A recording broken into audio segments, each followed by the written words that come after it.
दरम्यान नाशिक विधान परिषद निवडणुकीवरून ठाकरे सेनेचे खासदार संजय राऊत यांनी सत्ताधाऱ्यांवर जोरदार तोफ डागली आहे। ज्याच्याकडे जास्त पैसे असतील तोच नाशिकमध्ये निवडून येईल असा दावा त्यांनी केलाय।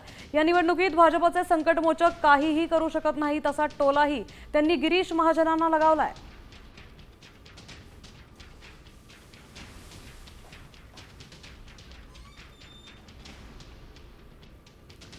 आता संकटमोचक यात काहीही करू शकत नाहीत आणि ज्याच्याकडे जास्त पैसा तोच नाशिकमधली उमेदवारी मिळवू शकेल आणि जिंकेल असं राऊत म्हणाले।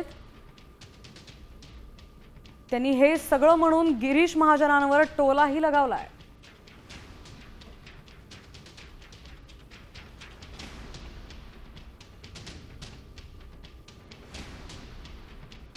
ज्याच्याकडे पैसे आहेत मतदार विकत घेण्यासाठी तोच ही निवडणूक चांगल्या प्रकारे लढू शकतो। कार्यकर्त्यांची ही निवडणूक राहिलेली नाही। कार्यकर्त्यांची निवडणूक राहिली आहे का? अजिबात नाही। त्याच्यामुळे ह्याच्यावरती आता कोण संकटमोचक, कोण अमुकमोचक, हे काय राहिले? कसले संकटमोचक?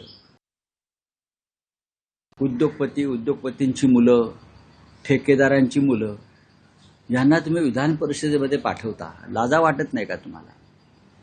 असं काय त्यांनी सामाजिक कार्य केलंय? मग पण तुमच्याकडे फक्त संपत्ती आहे, इस्टेटी आहेत, पैसे आहेत म्हणून तुम्हाला विधान परिषदेमध्ये आणायचं, अशा प्रकारे ही विधान परिषद आणि राज्यसभा नसलेली बरी असं मला अनेकदा वाटतं।